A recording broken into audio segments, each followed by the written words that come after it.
bem-vindo ao nosso pequeno curso Vamos Fazer Design de Interação, uma iniciativa do projeto Interatividade. Você pode encontrar mais informações sobre o curso, sobre esse projeto e sobre tudo que envolve a nossa comunidade e as nossas conversas lá no nosso site, que é o Interatividade, né? O meu nome é Caio César e eu vou começar a conversar com vocês hoje sobre o que vem a ser design de interação, né? Esse é o tema da nossa primeira aula e, como eu falei, é um curso dividido em 10 semanas. Nessa nossa primeira aula, a gente vai falar sobre os conceitos que envolvem o design de interação. Na segunda semana, a gente vai falar sobre como aplicar o design de interação em projetos com pequenas verbas.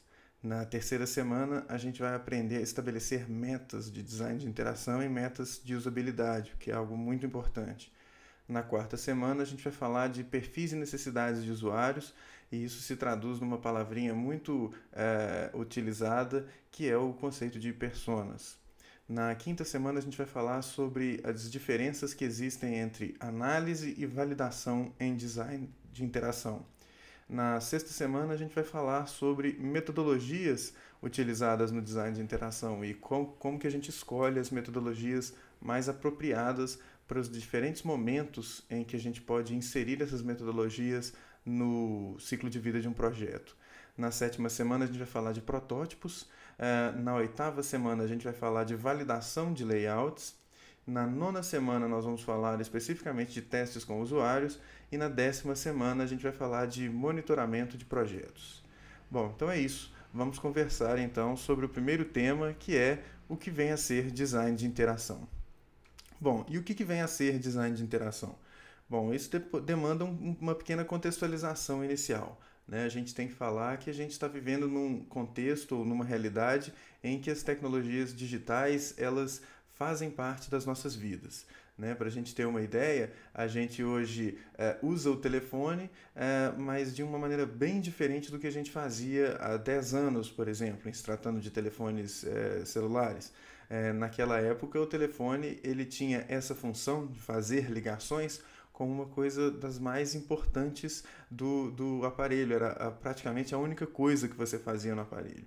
Hoje, o telefone é apenas um aplicativo no aparelho. E isso mostra que as tecnologias elas mudam o jeito que a gente executa as nossas tarefas, né? A inserção de novas tecnologias, de novas possibilidades, mudam o jeito que a gente executa as tarefas, né? E isso não é uma coisa negativa, não necessariamente, né? As tecnologias elas nos dão poder, elas nos dão agilidade, elas facilitam o nosso dia a dia, mas elas também podem causar frustrações, né? Quem que não se lembra desse vídeo engraçado aí da pessoa perdendo paciência com o computador?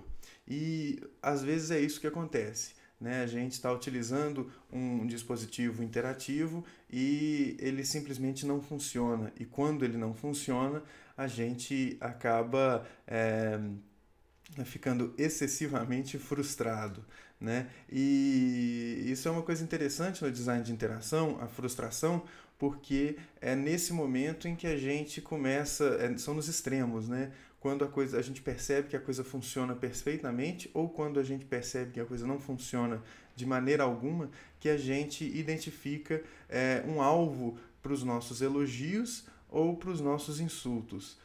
Mais frequentemente para os nossos insultos, porque design de interação é algo como efeitos especiais num filme, né? Quanto melhores os efeitos especiais, menos você percebe que eles estão ali. Então a mesma coisa com design de interação. Quando é muito bem feito, você nem percebe que alguém ficou um tempão pensando naquilo. E quando é muito mal feito, a gente percebe de cara. E perceber isso é entender que existem pessoas por trás desses dispositivos. E essas pessoas são pessoas como a gente, são os designers de interação, né? Os designers de interação são as pessoas que fazem moldam essas interações, elas que concebem essas interações, né? E esse termo, ou esse contexto, ou essa área de atuação, ela é relativamente recente, embora os dispositivos interativos antecedam um pouquinho, né? Eles existam um pouquinho há mais tempo. Por quê? Porque no começo, quando a gente começou a desenvolver os dispositivos interativos, as pessoas que desenvolviam esses dispositivos interativos tinham uma preocupação básica voltada para a tecnologia, né? Falando do que era possível e do que era viável de se fazer. A interface era uma questão secundária. Só que à medida em que as pessoas vão percebendo em que não dá para a gente conceber um sistema apenas baseado na tecnologia e deixando a interface em segundo plano e o usuário num terceiro plano, a gente vai ter problemas com o produto que vai ser gerado em função disso. E é aí que nasce o design de interação. Né? Na hora que a gente percebe que é necessário pensar nas pessoas, a gente começa a perceber que é necessário considerar o sistema interativo, levando em conta o próprio sistema, o próprio produto, quem vai interagir com esse produto e em que circunstância que essa interação vai acontecer. Né? Então, nesse sentido, a redução da qualidade da interação com os produtos mostrou clara a necessidade de você ter metodologias de desenvolvimento, avaliação e correção dos problemas gerados na hora que a gente concebe esses produtos interativos. E é aí que o design de interação e a usabilidade eles aparecem como campos independentes, né? Porém complementares, que se prezam para auxiliar o processo de se conceber e avaliar de maneira objetiva, seguindo métodos e estruturas, a interação entre as pessoas, os artefatos e os ambientes em que isso tudo está inserido. Né? E é legal a gente perceber que a origem dos campos da usabilidade e do design de interação está ali um tanto na psicologia, a percepção de fatores humanos, um pouco na engenharia de ergonomia, na engenharia de design, né, de desenvolvimento dos produtos, né, no caso de produtos interativos, na engenharia de hardware, no campo da psicologia cognitiva. Então são áreas multidisciplinares que podem ser trabalhadas de forma independente, mas que se complementam de uma maneira bem interessante. Né? E é em meados da década de 1980 que a gente começa a ver a influência de cada um deles, né? Desses campos da usabilidade e do design de interação. Bom, usabilidade é aquilo que de uma forma bem simples, né, é um termo que é definido ou encontra sua definição no grau de facilidade de uso de um produto ou de um serviço. Então pode ser interativo ou não. Né? O maior expoente da usabilidade, quando a gente está falando de usabilidade na web, por exemplo, é o Jacob Nielsen. E ele fala que a usabilidade e a utilidade são as características que garantem a serventia de um produto, ou que garantem a existência dele, a viabilidade desse produto. Né? Então, a usabilidade de um produto ela também pode ser denominada pela extensão, como a extensão pela qual um produto pode ser utilizado por usuários específicos para alcançar objetivos específicos de maneira eficiente e satisfatória. Né? Tudo isso levando em conta um contexto. Né?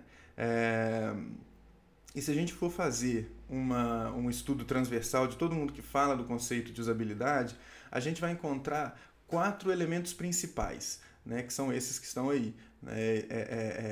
São utilidade, facilidade de uso, facilidade de aprendizado e satisfação. Há vários estudos ou vários esforços para conceitualização do conceito de usabilidade que vão também incluir aí a prevenção de erros. Né? Então, seriam 4 ou 5 elementos, os básicos, para a gente compreender de uma maneira bem operacional o que é usabilidade. né? E pensar nesses fatores, esses elementos aqui operacionais, utilidade, facilidade de uso, aprendizado, satisfação, é importante e necessário para que a gente consiga produzir os sistemas interativos que sejam eficientes e satisfatórios, né? Então, a gente começa a perceber, olhando os dois conceitos que estão aí na tela, que embora eles sejam independentes, eles se relacionam de forma íntima, né? O design de interação como sendo um conjunto ou conjuntos de técnicas e métodos e práticas que existem para avaliar a facilidade de uso e a utilidade do produto. Design de interação está intimamente ligado com usabilidade.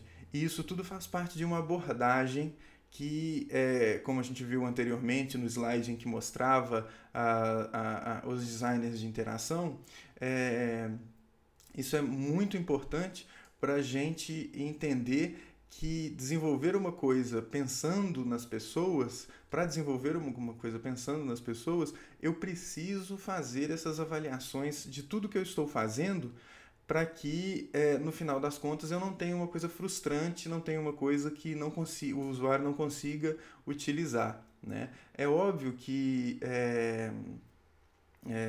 isso demanda um conhecimento de várias outras técnicas, mas de maneira introdutória, isso daqui está mais do que suficiente, né? A gente compreender que esses conceitos, né, de usabilidade, design de interação, eles estão relacionados de uma maneira bem íntima, né? E eles fazem parte de uma abordagem mais ampla. E essa abordagem ampla que leva em conta as necessidades, as limitações e os desejos dos usuários é aquilo que a gente atribui o nome de design centrado no usuário, né? Então, design centrado no usuário é o que o Donald Norman fala lá, que compreender todas as características das pessoas que utilizam os produtos ou os serviços que a gente concebe antes de concebê-los, para que essas pessoas consigam utilizar esses produtos de maneira eficiente,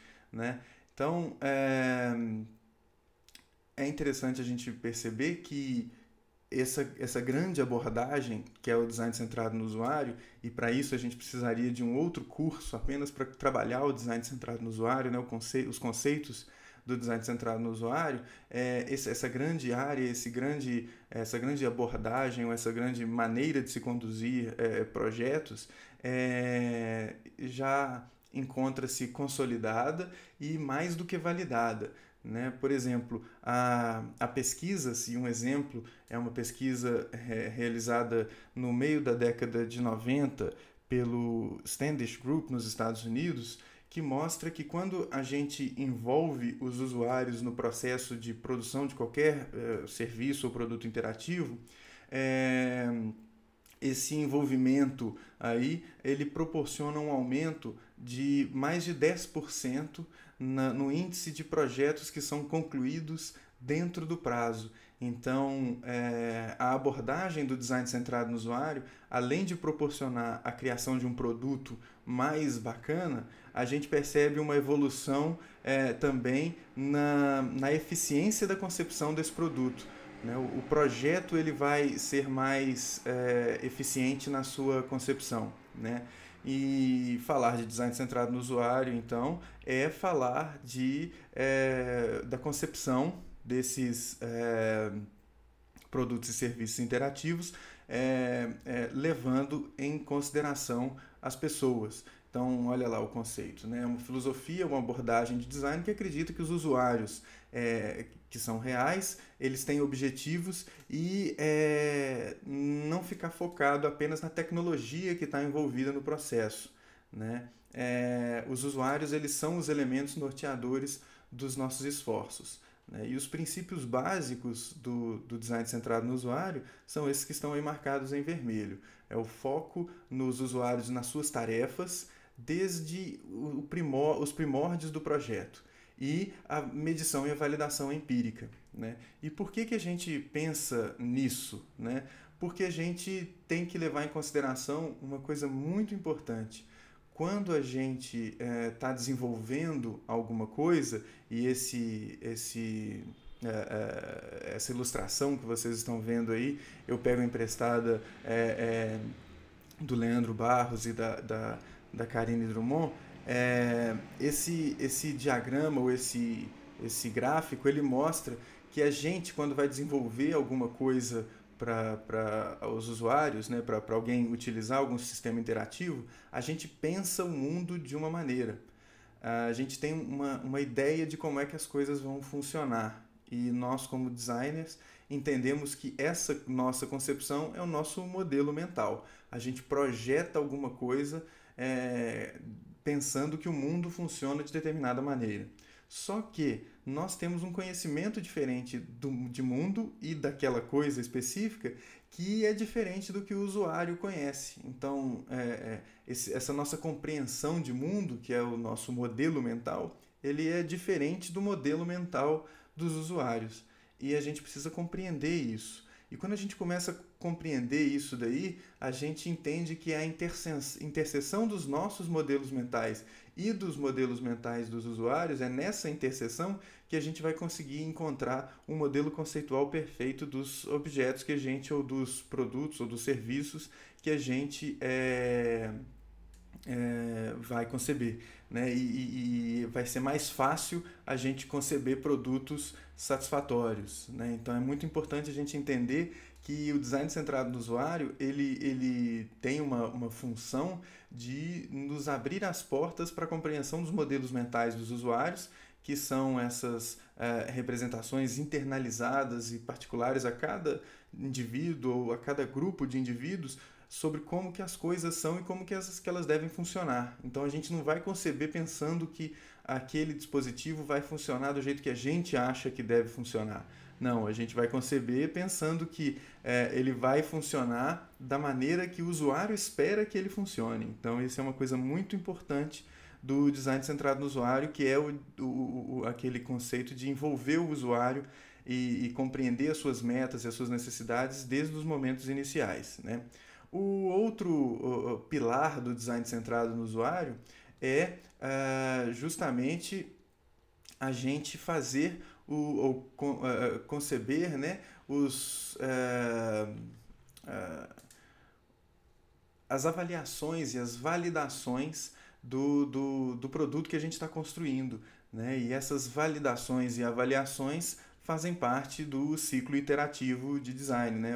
A gente validar tudo que a gente propõe para um determinado produto, né? E isso vai acontecer várias vezes nas diferentes etapas do ciclo de vida de um usuário, de um produto, né? Ou de um projeto, né? Então vamos pensar num projeto tendo como, por exemplo, um site. Vamos pensar num site, por exemplo.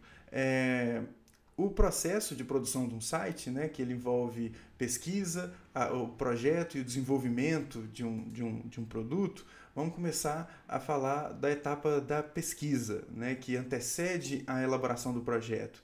Ela deve anteceder a elaboração do projeto, né? Você vai ver abordagens em que a pesquisa faz parte do projeto, mas vamos separar para a gente ter a noção clara de que nesse momento de pesquisa você vai investigar sobre os usuários, vai fazer investigações sobre os usuários, vai fazer investigações sobre o que eventualmente existe, né? Se você está fazendo um redesign ou se você está fazendo o desenvolvimento de um produto inédito, você vai investigar o que já existe como um todo no cenário, né?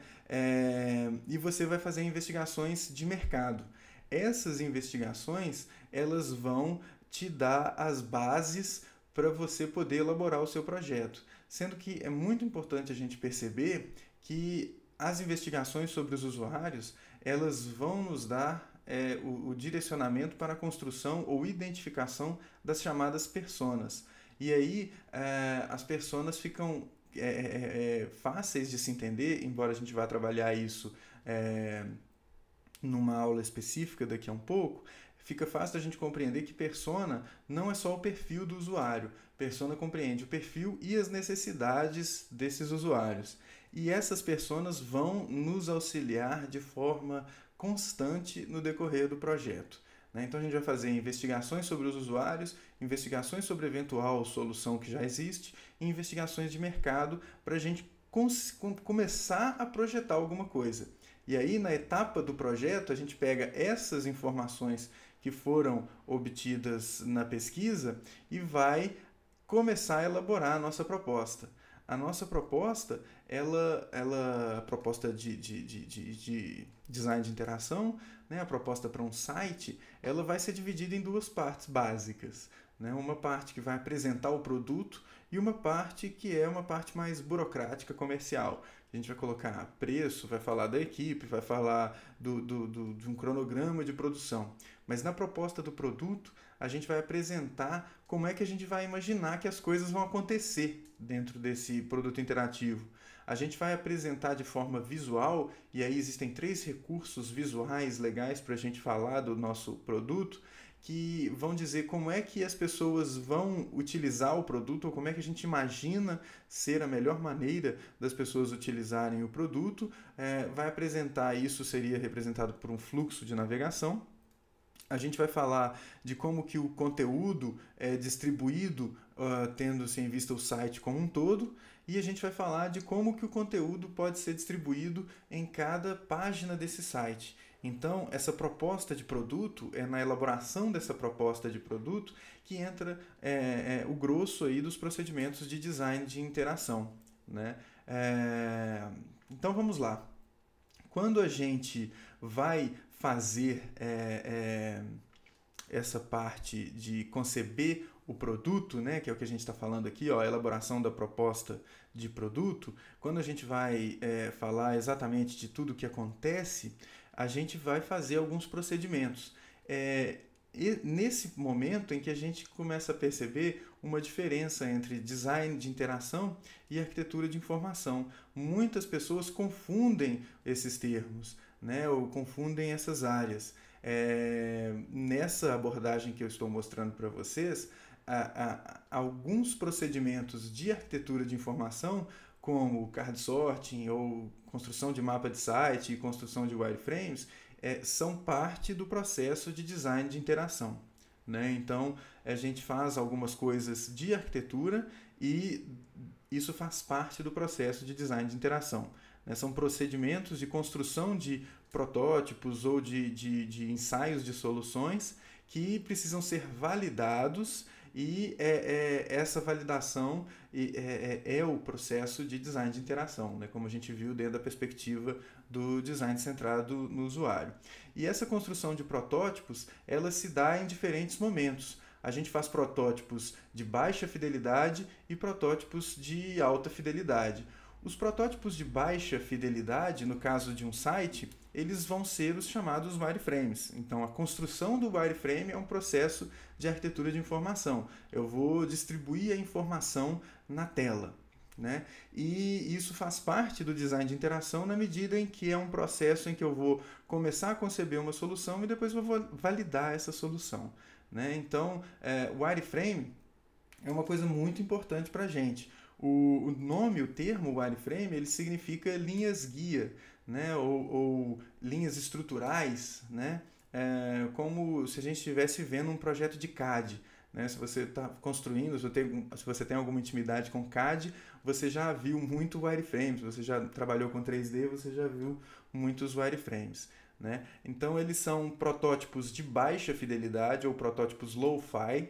Por que eles são chamados dessa maneira? Porque eles representam com baixa fidelidade como é que a interface vai ser. Né? E eles servem para a gente ter uma ideia da distribuição do conteúdo numa página ou numa tela. E eles podem ser construídos de diferentes maneiras. Né? Eles podem ser digitais ou não, os protótipos de baixa fidelidade. No caso aqui na tela vocês estão vendo exemplos de protótipo de baixa fidelidade de 2 tipos de página de um site pessoal fictício. Né? E esses protótipos eles podem ser construídos de diferentes maneiras. Eu, por exemplo, eu utilizo o GIMP, que é open source, que é gratuito, livre e é multiplataforma. Né? E utilizo o GIMP sempre depois de ter esboçado esse wireframe, utilizando papel e lápis, porque é muito mais fácil você conceber alguma coisa visual, na minha interpretação, por meio de papel e lápis. É sempre muito mais rápido, muito mais ágil, né? Mas não são essas as únicas ferramentas disponíveis, né? Vai ter muita gente que vai te falar que a melhor maneira de você construir o wireframes é utilizando o Axure. Eu pessoalmente não uso o Axure porque ele tem um custo alto e ele é fechado, né? Se for para construir wireframes navegáveis, uma opção interessante pode ser o Pencil, que também é multiplataforma, é gratuito e você pode utilizá-lo como uma extensão do seu navegador. E aí, no caso, o Firefox é o melhor que eu consigo indicar para vocês, né? E você pode utilizar o Pencil como uma extensão do Firefox, desenhando nas telas e construindo protótipos interativos, né? Então, as ferramentas, elas são o que há de menos relevante no processo. O que é mais importante é você entender que os wireframes eles servem para você construir a proposta de como é que essas telas vão existir. E elas vão existir numa sequência. Essa sequência é o que a gente chama de fluxo de navegação. Os fluxos de navegação são os caminhos pelos quais os usuários vão percorrer para executar as diferentes tarefas que você concebeu. E essa é uma maneira de você validar os seus wireframes, e os wireframes validam os fluxos, porque você vai ter que ter elementos descritos nos fluxos que vão ter que estar presentes em cada uma das páginas. E aí você vai lá no wireframe e verifica se esses elementos existem e qual é a importância desses elementos, né? Além disso, os fluxos eles ajudam a gente a validar a estrutura do site, porque você está vendo a estrutura funcionando de uma forma um pouco diferente, que é a sequência de procedimentos, né? Mas essa estrutura ela também tem que funcionar em termos de um mapa de site, né? Então, ratificar esse mapa de site, que é uma tarefa de arquitetura de informação dentro do processo de design de interação, é algo muito importante também. E uma maneira bem legal de você fazer essa ratificação é por meio do procedimento do card sorting, né? O termo card sorting, ele explica muito bem o que é realizado nesse procedimento. Você vai pedir para usuários, então é um procedimento empírico, que envolve usuários, e você pede para esses usuários que vão representar, né? Tem que ser usuários que representam as personas que você encontrou para esse projeto. Você vai pedir para eles que eles organizem o conteúdo do site por meio de cartões que você preparou. Então você prepara cartões, escreve os nomes das seções que você imaginou para esse site nos cartões e distribui esses cartões para os usuários e pede para que eles organizem esses cartões, né? Esse procedimento ele vai demandar uma aula específica só para ele, mas de uma maneira bem rápida, né? Eu vou tentar aqui mostrar para vocês que ele proporciona o entendimento de como que o usuário vai enxergar o conteúdo desse sistema que você está concebendo, né? Então, você vai dar os cartões para esses usuários. Então, além dos cartões com os nomes das seções escritas, você dá também cartões em branco, uma caneta, né, para que esses usuários possam alterar os nomes dos cartões, criar novos cartões, né? E a cada alteração ou criação de novos nomes ou novas seções ou novos itens feitos pelos usuários, você vai pedir para que eles justifiquem isso num pequeno texto atrás do cartão, né? Porque isso pode ser útil depois para você compreender o que estava orientando o pensamento dos usuários, né? Então, os usuários, além de conceber, organizar e alterar cartões, eles também podem excluir cartões. Falar, esses cartões eu não entendo que ele seja útil, essa seção eu não entendo que ela seja útil, ou pedir para que os usuários separem cartões que eles não conseguem compreender como é que se encaixam no site. Aí é diferente de excluir. Eles não sabem o que significa aquilo, então eles colocam esses cartões numa espécie de limbo. E isso é importante, é muito bacana para a gente compreender como é que os usuários estão entendendo esses rótulos que você pensou para o site, né? Então, rapidamente para finalizar o card sorting, é legal você entender que é importante fazer esse procedimento, é importante documentar as sessões de card sorting, especialmente por meio de vídeo. Tente interferir o mínimo possível nas decisões dos usuários para você não direcionar a conversa e você não acabar impondo um modelo de organização. E uma última recomendação que eu faço é que você convoque para a participação dos card sorting ou das sessões de card sorting um número ímpar de participantes, porque tudo que você não quer nessa sessão é que aconteça um empate na hora de votar qual vai ser o procedimento ou qual vai ser a distribuição dos cartões, né? Mas então o card sorting ele serve para que você valide aí a estrutura em termos de mapa de site, né? Beleza. Outro tipo de protótipo que a gente tem são os protótipos de alta fidelidade, são os protótipos Hi-Fi, né? De novo, como o nome diz, eles representam a interface com maior fidelidade do que os protótipos de baixa fidelidade.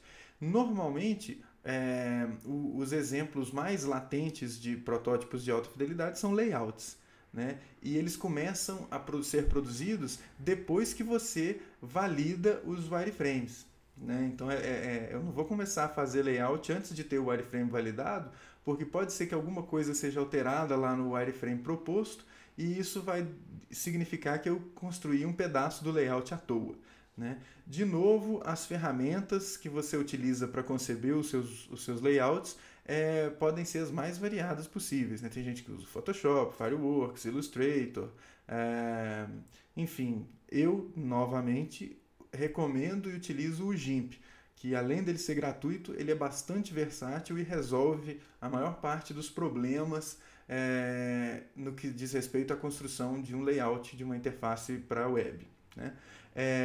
Então vamos falar da validação desses protótipos, né? A validação dos wireframes ela vai poder acontecer com procedimentos que envolvem os usuários, né? Procedimentos empíricos ou procedimentos analíticos, são os procedimentos que os especialistas conduzem sem envolvimento do usuário. Essa escolha, ela depende da sua verba, ela depende do perfil do seu projeto, ela depende do tempo que você tem, né? E com layouts, a lógica ela persiste, né? Você vai, é muito importante que você valide antes de ter um desenvolvimento mais avançado do código, né?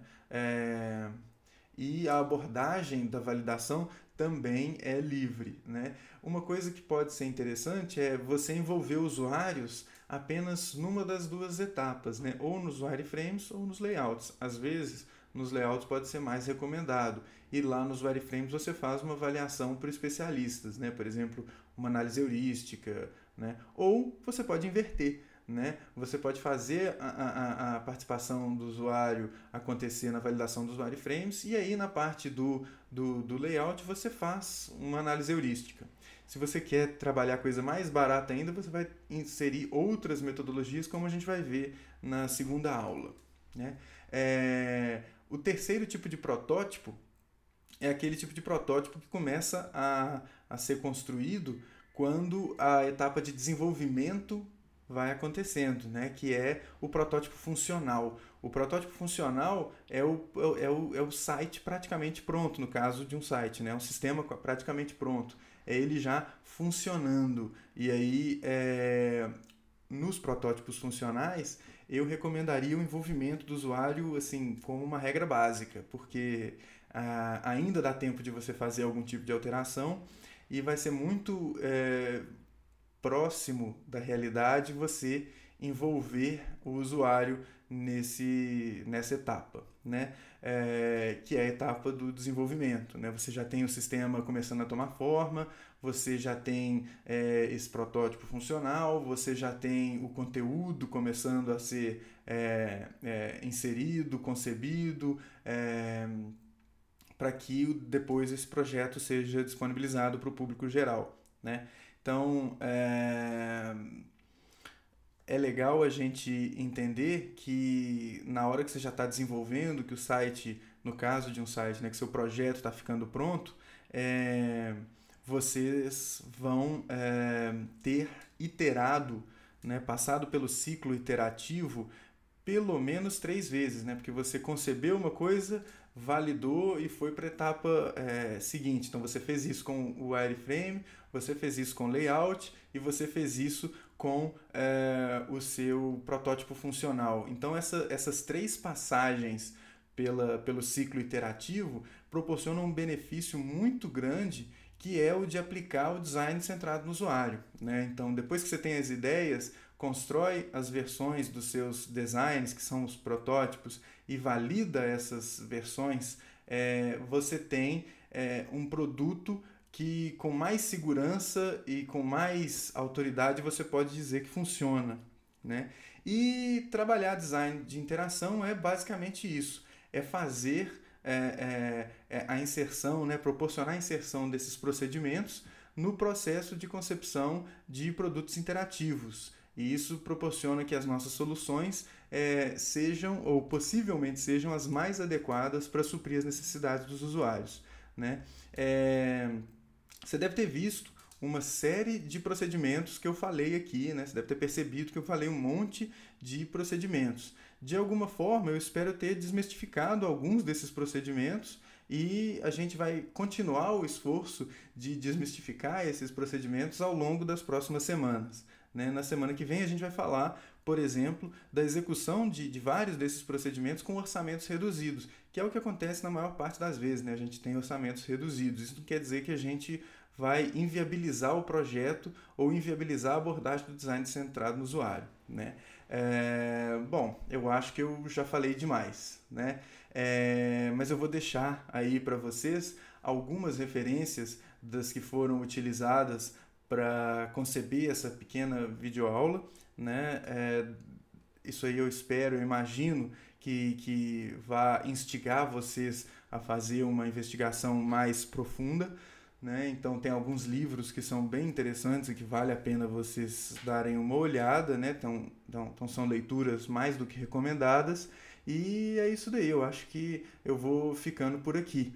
Eu deixo agora a nossa discussão para a nossa comunidade. Espero receber o seu feedback, as suas dúvidas, espero poder conversar com vocês sobre esses conceitos na nossa comunidade, e vou ficando por aqui. Então, até a próxima e vamos que vamos. Um abraço, pessoal. Tchau, tchau.